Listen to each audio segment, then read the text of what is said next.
Alhamdulillah wa syukru lillahi wa salatu wa salam ala rasulillah Muhammad bin Abdullah wa alihi wa ashabihi wa mawalah la hawla la quwwata illa billah.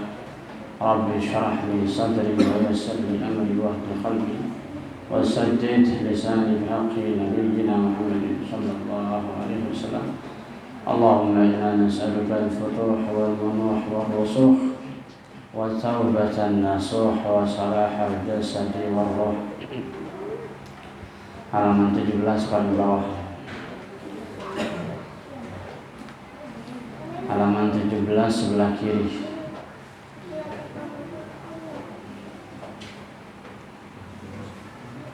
Paling bawah paragraf yang kedua dari bawah. Paragraf kedua dari bawah. Wa qala Aliyyun karramallahu wajhahu.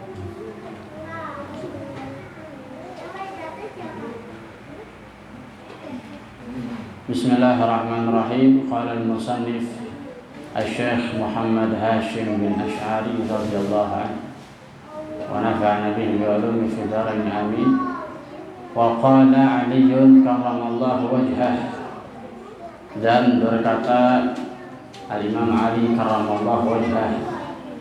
Ini kemarin udah ya, tapi ada penjelasan yang agak keliru. Wa qala Aliyyun karramallahu wajhahu. Dan berkata Imam Ali karramallahu wajhahu, kafa bil ilmi syarafan. Cukuplah ilmu itu sebagai kemuliaan, syarafan. An yadda'iyahu man la yuhsinu.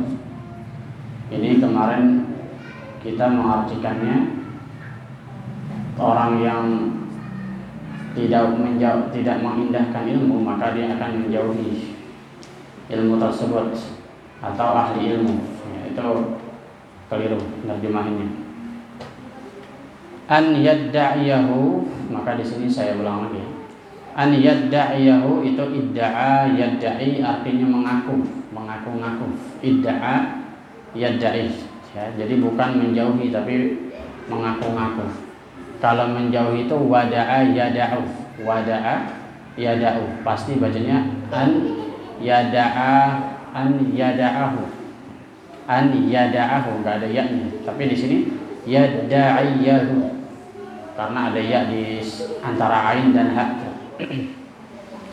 Itu namanya fi'il mu'tal. Fi'il yang mengandung huruf-huruf illat, huruf-huruf mad asli.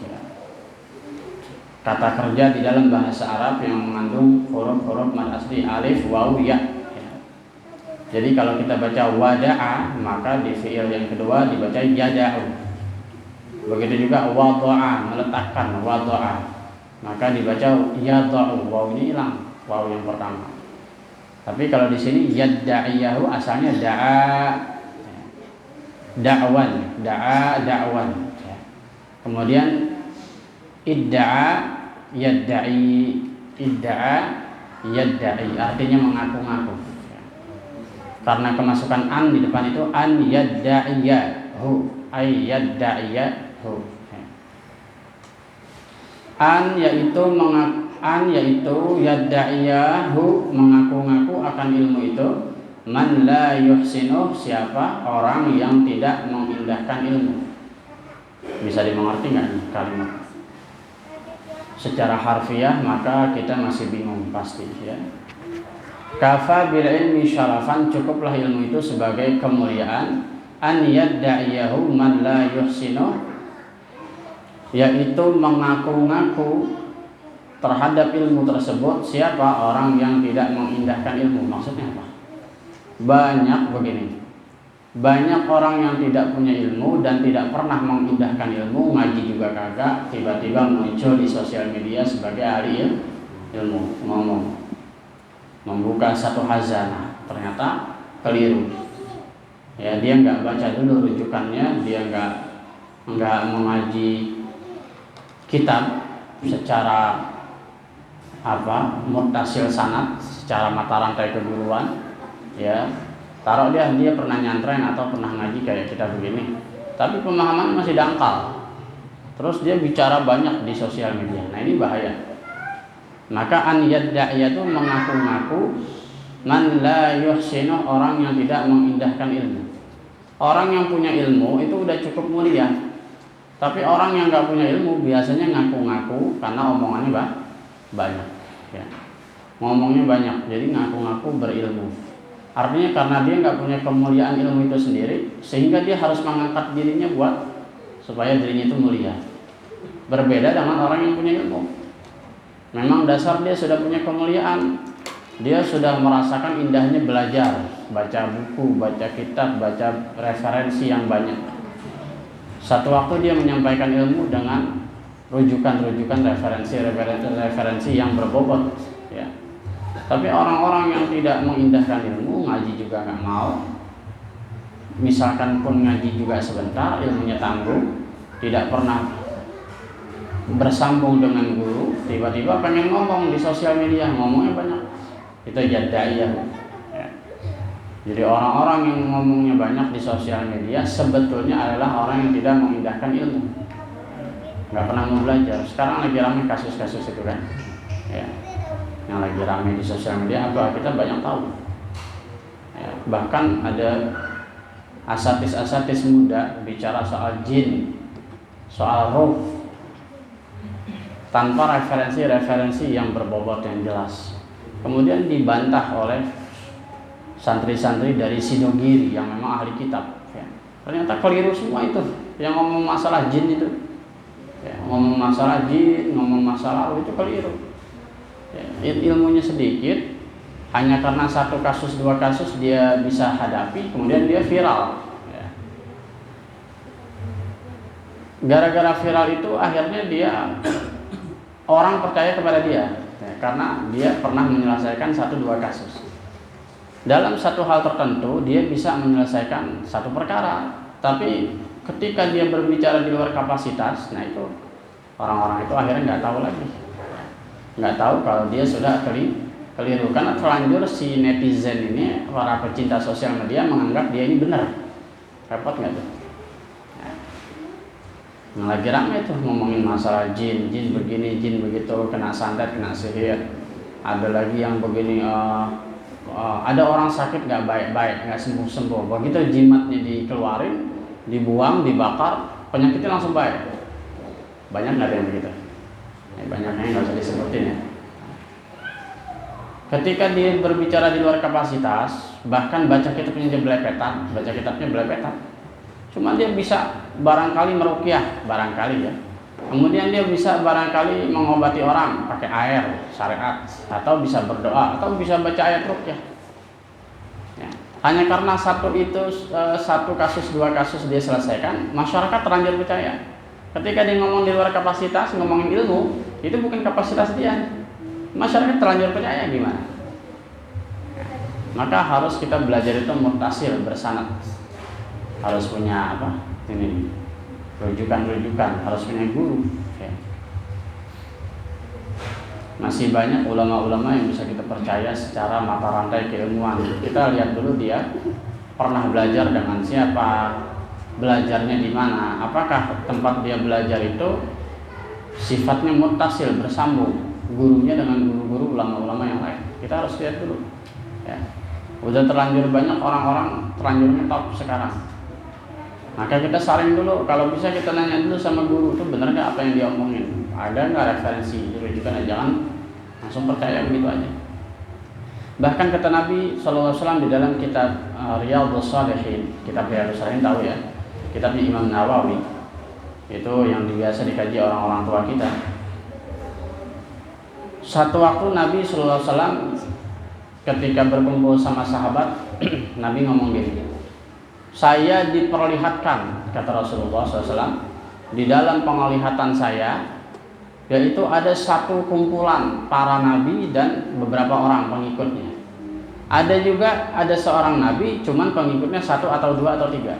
Ada lagi nabi yang nggak ada pengikutnya, kata Rasulullah. Jadi Rasulullah pandangannya dibuka oleh Allah, pandangan tentang hari kiamat di padang mahsyar.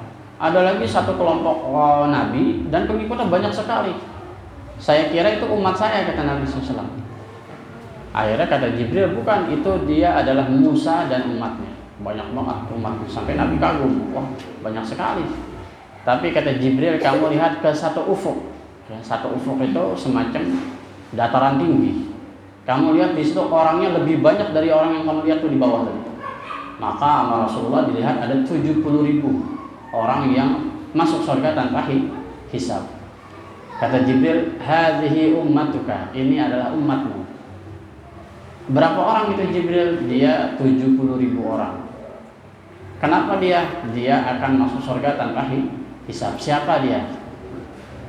Maka Rasulullah SAW diberitahu oleh Jibril. Tapi Rasulullah nggak langsung jelasin ke sahabat. Akhirnya sahabat saling bertanya-tanya, wah jangan-jangan itu kita, wah jangan-jangan itu si Anu. Akhirnya ada sahabat namanya Ukasyah. Ya Rasulullah, jadikan saya termasuk daripada itu. Ya, kamu termasuk. Siapa itu? Di dalam hadis Riyadhus Shalihin adalah orang yang tidak pernah mengobati orang lain dan tidak pernah diminta berobat. Nggak pernah ngobatin orang lain, ngobatin dirinya sendiri, dan nggak pernah minta diobati.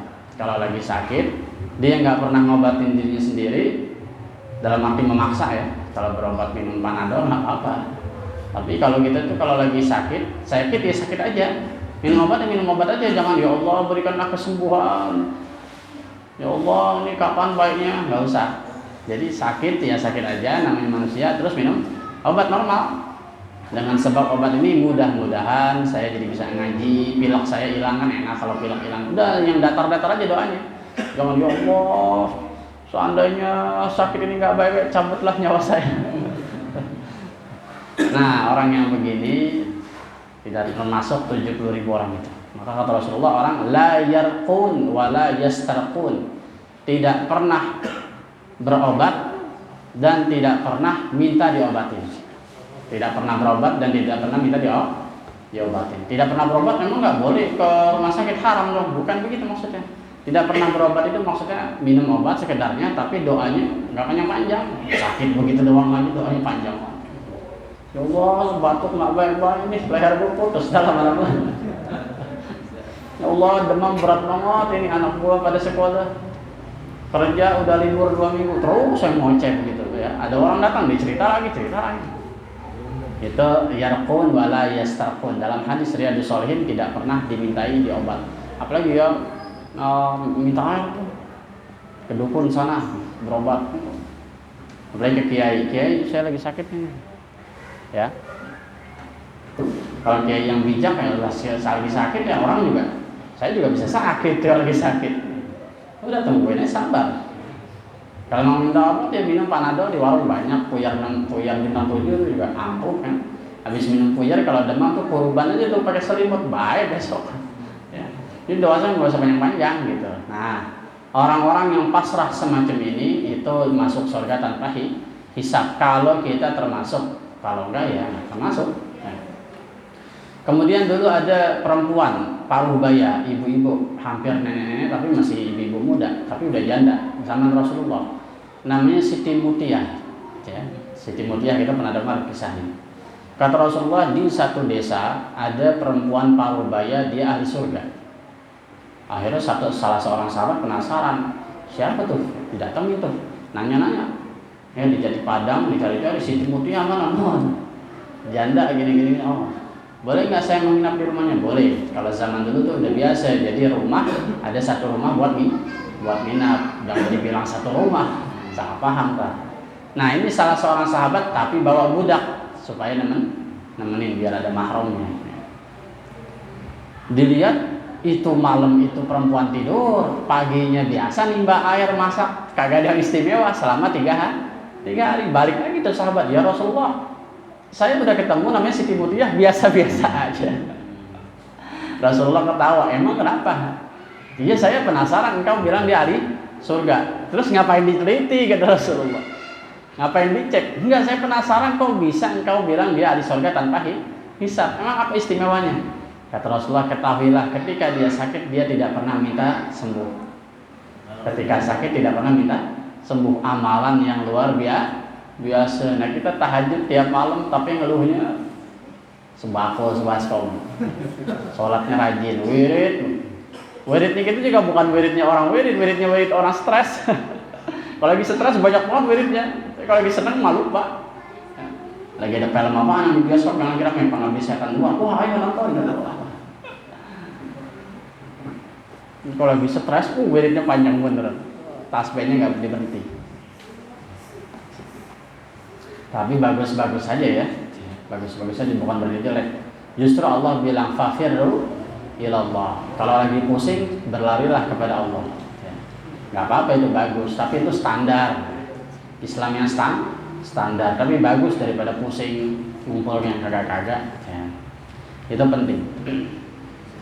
Makanya kita harus lihat ahli ruqyah itu syariatnya bagus apa enggak. Orang yang ngobatin itu syariatnya bagus atau enggak. Kalau masih kita kenal, enggak apa-apa. Tapi kalau yang tidak kita kenal terus ngomong agamanya itu dibuat-buat, kemudian ketika ngobatin juga ada sandiwara, ada dramatisir, dengan berhenti. Karena itu bahaya sekali. Ada di dalam kitab Majdi Muhammad Asy-Syahawi, Syekh Majdi Muhammad Asy-Syahawi, At-Tadawa bil Quran wa Asalin Nahl, berobat dengan Quran dan madu. Itu ada kitabnya. Itu ada syarat-syarat yang sangat ketat buat orang itu menjadi ahli ruqyah. Enggak kayak zaman sekarang diiklanin. Terima ruqyah dan bekam, cabut gigi.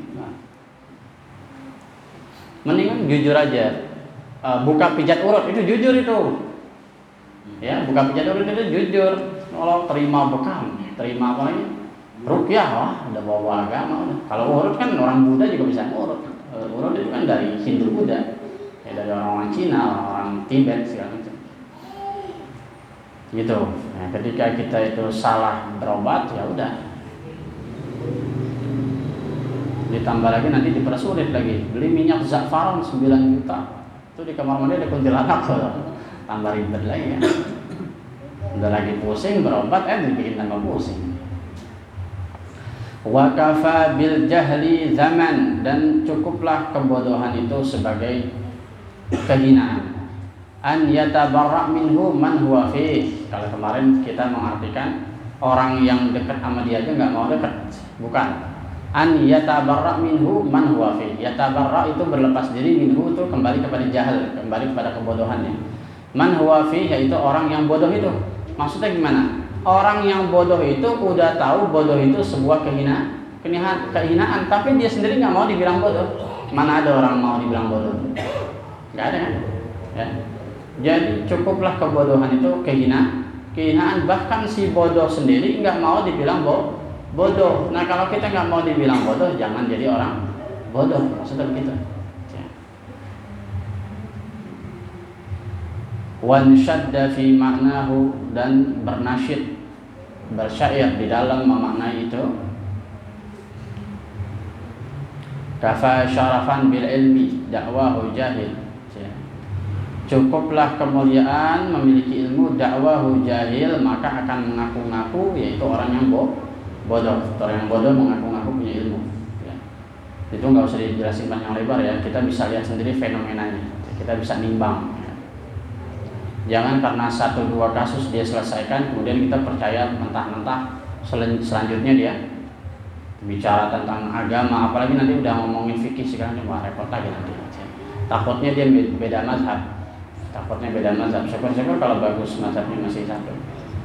Artinya kalau kita sudah kenal satu orang ini sebagai ahli ruqyah, udah di situ aja kita percayanya satu ahli ruqyah. Ketika ngomongin fikih, ngomongin tasawuf, apalagi ngomongin tentang yang tinggi-tinggi, langit segala macam, itu stop dulu, timbang lagi, pakai pertimbangan yang lain, cari rujukan yang lain. Mungkin dia ahli di dalam satu ruqyah, ilmu ruqyah, katakanlah tentang orang kesurupan, tentang orang disantet, tentang orang dikasih jimat, dia ahli. Tapi belum tentu ahli dalam hal fikih, tasawuf, dan ya, kita harus cerdas.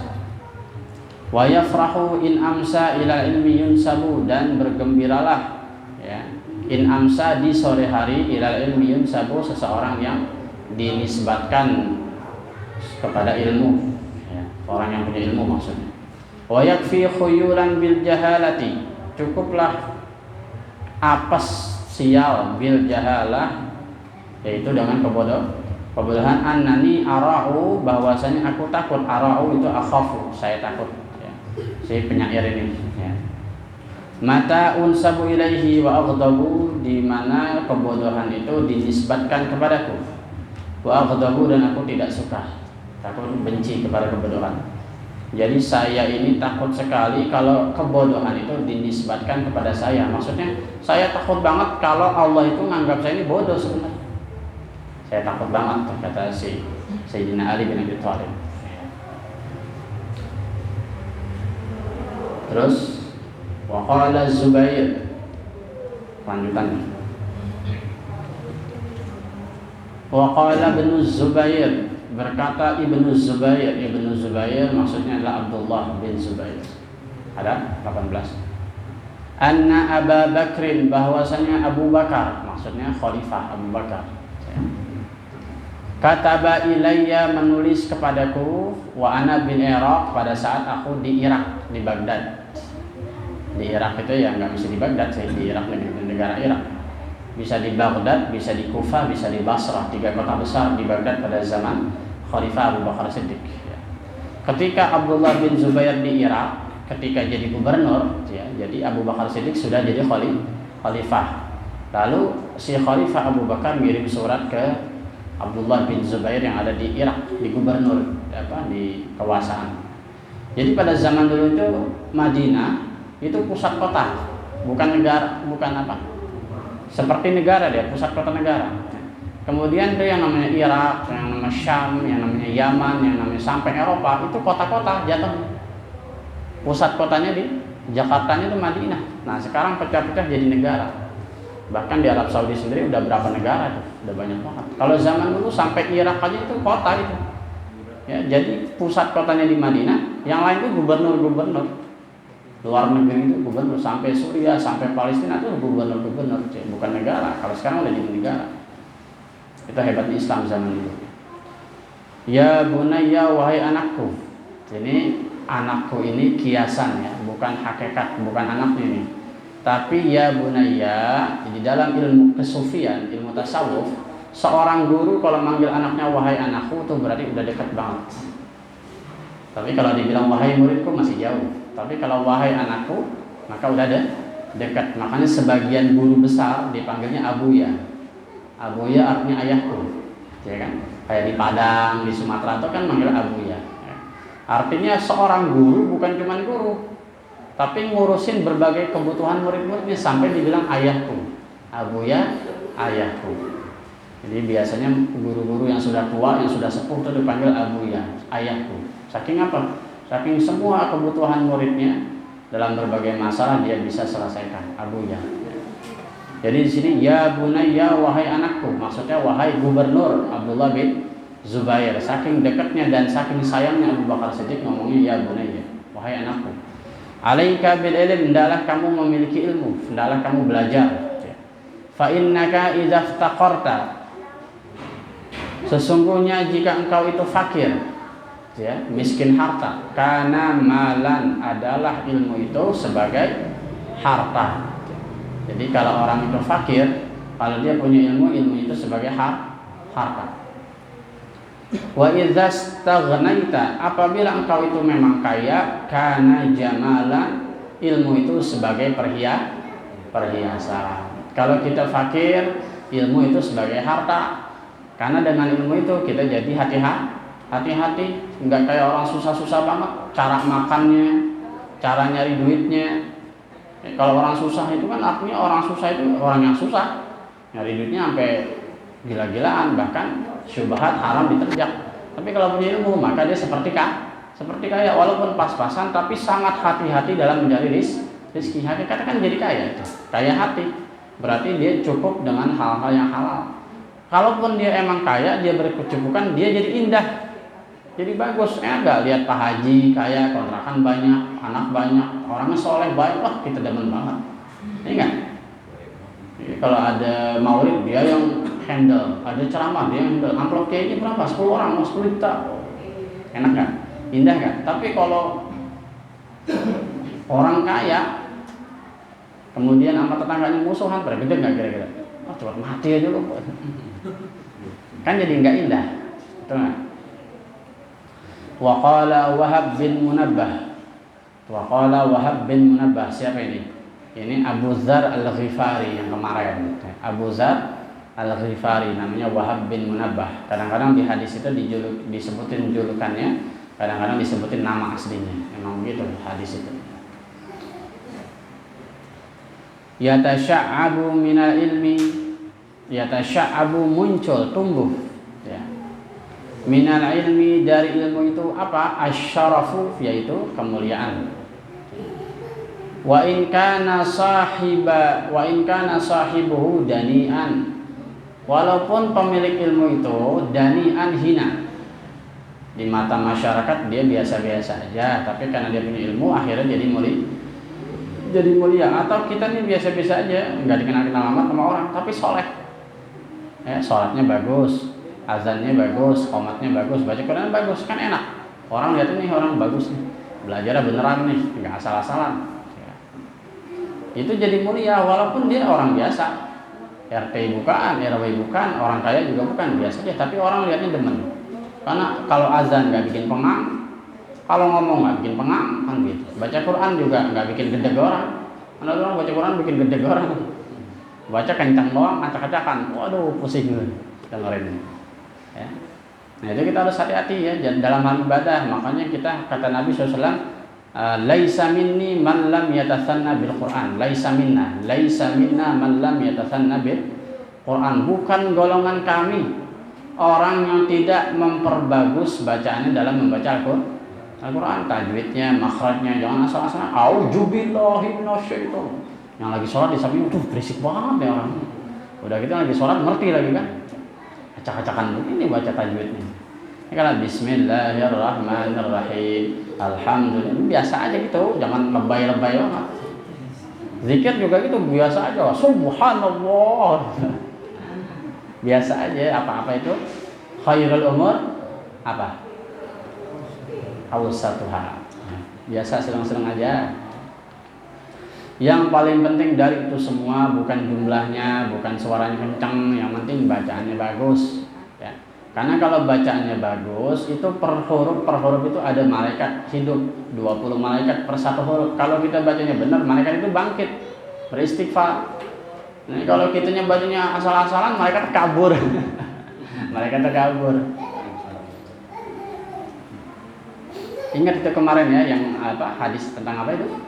Ya, ada orang sholat digodain setan, ada orang lain tidur, setan nggak mau bangunin. Bayangkan, padahal lagi sholat, kan harusnya kalau bahasa kita bilang lagi menghadap Allah, setan berani bener, karena hakikatnya dia buntu, nggak menghadap Allah, bacaannya salah, wudunya nggak sempurna, najis dia nggak tahu, bajunya halal atau haram dia nggak tahu. Itu yang membuat dia terhijab, jadi setan yang berani. Gitu maksudnya, bukan berarti itu kalimatnya itu nggak ada manfaatnya, dia baca bermanfaat sebenarnya, cuman karena bacanya salah sehingga nggak keluar cahaya itu. Maka PR buat kita ya, ngaji Quran, tajwid, tahsin itu penting ya. Kalau di saya tuh malam minggu pada maghrib sampai isya, bapak-bapak juga sama, bapak-bapak remaja campur. Itu tajwid. Kalau ngaji Quran, kalau belum bacaannya belum bagus, jangan pakai nada dulu. Kalau kita belajar di Darul Quran, ya, Darul Quran itu yang ngajar langsung 5 ulama besar dari Yaman, dari Sana'a. Ada satu dari Suriah, namanya Syekh Ahmad Al-Kannas dari Suriah, yang lain dari Sana'a, dari Yaman. Itu di daurah, dilatih, ya. Bacanya itu sangat luar biasa. Ya. Bahkan Fatihah itu menghabiskan waktu 1 bulan buat godokan supaya halus. Bagaimana mengucapkan dod, bagaimana mengucapkan kha, ain, gha. Jadi bukan ghairil maghdubi, tapi ghairil maghdubi. Dha itu dha, bukan do. Kalau do itu dal, ya dha. Ya. Semua sin gede, sin kecil. Bagaimana mengucapkan huruf berat, bagaimana mengucapkan huruf ringan. Huruf berat apa sih? Huruf berat itu huruf yang monyong-monyong. Qa, sa, da, ta, qa, dha. Itu ada 7. Khussa, dhaghtin, kis ada 7. Ada lagi huruf ringan. Huruf ringan itu huruf yang datar. Ba, na, la, sa, sya. Huruf ringan. Itu ada 2. Istifal, isti'ala, huruf berat, huruf ringan. Itu dulu dilatih. Kalau orang dulu pakai apa tuh? Babi bu baba buban bani babana minal mubani mabiban bani ba. Ada lagi yang pakai turutan, pakai gayanya orang-orang Jawa zaman dulu. Banyak. Ada lagi teori Al-Baghdadi, nggak tahu juga dah tuh. Ya, saya nggak semuanya belajar. Itu penting. Jadi kita baca enak sama orang didengar, nggak pengang. Kita juga ada cahaya dan melahirkan akhlak. Itu yang penting. Jadi baca Quran tuh nggak seperti orang munafik, asal baca. Ya. Ntar udah gitu, udah bacaan masih kasar, ilmu sedikit, pidato lagi, waduh repot. Terlanjur dipanggil ustaz. Nah, gimana nggak merusak masyarakat? Maka penting kita dari situ dulu ya. Wal akhdhu bit tajwidi hatmun lazimun man lam yusahhihil qur'ana asimun li'annahu bihil ilahu anzala wa hakaza minhu ilaina wasala. Itu di dalam Muqaddimah Al-Jazariyah Muhammad bin Muhammad Ibn Al-Jazari. Wal akhdhu bit tajwid hatmun lazimun. Belajar tajwid dan menggunakan tajwid dalam membaca Quran hatmun lazimun, hukumnya wajib. Man lam yusahhihil Quran athimun. Barang siapa yang tidak mempraktekkan tajwid dalam baca Quran athimun, maka dia berdosa. Kenapa dosa? Li'annahu bihil ilahu anzala wa hakaza minhu ilaina wasala. Karena Allah menurunkan Quran pakai tajwid. Dan Quran itu sampai kepada kita juga pakai tajwid. Ya, jadi ada satu pendapat ulama yang mengatakan Nabi itu tidak mendengar suara dan tidak membaca satu huruf, tapi tiba-tiba ada di dalam hati. Nah kalau begitu Quran itu karangan Nabi Muhammad dong, kan repot. Di dalam mazhab Al-Imam As-Suyuti, ulama besar Al-Azhar yang punya tafsir Jalalain, itu dikatakan Quran itu dua. Ya. Ada yang turun berupa qudsi, ada yang turun berupa ayat. Apakah itu berwujud, apakah itu bersuara, apakah itu berhuruf? Dari Allahnya enggak, tapi dari Jibrilnya itu udah begitu. Jadi Jibril ketika membawakan wahyu kepada Nabi Muhammad bentuknya udah pakai tajwid, makanya jangan dirusak. Makanya ada ghunnahnya, ada idghamnya, ya. Ada ikhfa-nya, ikhfa juga dibagi tiga, awsat, aqrab, ab'ad, jauh. Ya. Itu baru satu qiraat, itu qiraat Hafs, belum lagi qiraat Hamzah, wadduha wal laili idza saja ma wadda'aka rabbuka wa ma qala. Ada lagi qiraat Hamzah. Ada lagi qiraat Warasyi, wadduha wal laili idza saja ma wadda'aka rabbuka wa ma qala. Lain lagi. Qiraatnya orang-orang Maroko. Ya. Setiap satu qiraat itu hukum tajwidnya berbeda-beda. Enggak semuanya sama. Ya. Dari situ aja kita banyak enggak tahu, maka jangan berpidato, jangan berceramah sesuatu yang di luar kapasitas. Masing-masing udah ada pelajarannya turutannya. Ya. Maka kita penting cari guru yang spesialis, mau belajar fikih ke dia, mau belajar Quran ke dia. Dari sekian banyak guru akan melahirkan diri kita yang mewakili sekian guru itu. Makanya wajar kalau para ulama zaman dulu bisa ngarang semua cabang ilmu, semua cabang kitab. Sampai karangan ada yang sampai 150, 40, wajar. Karena belajar banyak guru. Ya. Wal izzu wa in kana muhanan, dan ilmu itu sebagai kemuliaan walaupun pemilik ilmu tersebut muhanan, dianggap remeh, dianggap biasa-biasa aja. Wal qurbu wa in kana qasiyan, dan ilmu itu sebagai pendekat walaupun yang punya itu jauh. Ya. Kita belajar lewat YouTube dengan ulama-ulama yang ada di Saudi misalkan, ulama-ulama yang ada di Yaman misalkan, atau di Mesir, maka terasa dekat ketika dia ngomong nyampe ke kita. Hebat gitu. Ya zaman sekarang berjasa juga orang Yahudi itu bikin YouTube. Maka dengan itu mereka ngomong sampai ke kita, menyerap ke dalam hati. Ya kan? Itu ilmu walaupun orangnya jauh. Zaman dulu juga sama, walaupun nggak ada sosial media, lewat surat menyurat kitabnya sampai terasa dekat. Bahkan Syekh Nawawi Al-Bantani diundang oleh orang-orang Mesir. Orang Mesir penasaran, kayak apa sih Nawawi Al-Bantani? Kitabnya kesini mulu, nyampe mulu ke Mesir.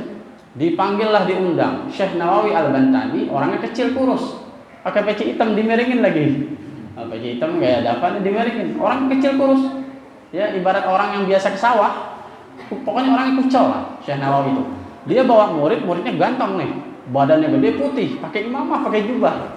Sampai di Mesir disambut luar biasa, si muridnya ini yang disambut. Ketika ada halaqah dakwah, ada munaqasyah, ada diskusi, ditanya, emang Syekh Nawawi Al-Bantani sudah menyetel ini murid buat jawab setiap ada munaqasyah, setiap ada diskusi. Dijawab sama Syekh, jeder. Bukan, enggak begitu maksudnya gini. Syekh Nawawi ini memang sudah menyetel ini murid, tapi tetap maksudnya Syekh Nawawi yang jawab karena beliau alim. Ya. Begitu dijawab, orang ini kagum. Ini muridnya aja kayak gini, gimana gurunya tuh yang ganteng itu. Ya. Nah begitu sholat, nah ini cerita lebihnya. Kalau yang tadi cerita bener, nah ini cerita lebih. Ya artinya bukan saya nggak percaya, kalau saya nggak percaya durhaka berarti. Ini cerita beredar di kalangan Nahdlatul Ulama. Nggak tahu kalau yang menurut orang lain, kalau Muhammadiyah belum tentu percaya masalah ini. Terus Syekh Nawawi Al-Bantani gatal, pecinya diangkat. Itu semua orang di majelis ikut miring. Baru tahu kalau itu ulama besar, punya karomah semacam itu. Kalau yang ini lebih, mau percaya mau nggak bebas, karena di luar akal. Kalau yang tadi beneran tuh, dijawab sama Syekh Nawawi, orang kagum, muridnya aja kayak gini. Padahal itu dia Syekh Nawawi Al-Bantani. Dan luar biasa ulama kita. Wal ghina wa in kana fakiran, kekayaan walaupun yang pemilik ilmu itu fakir. Wal mahabah, haibah, wibawa. Wa in kana wadi'an, walaupun dia orang biasa-biasa aja, kucel kayak tadi Syekh Nawawi Al-Bantani. Wa nshadda fi ma'nahu wallahu a'lam bis-shawab. Al-Fatihah. Iya, ada mau nanya? Saya mau nanya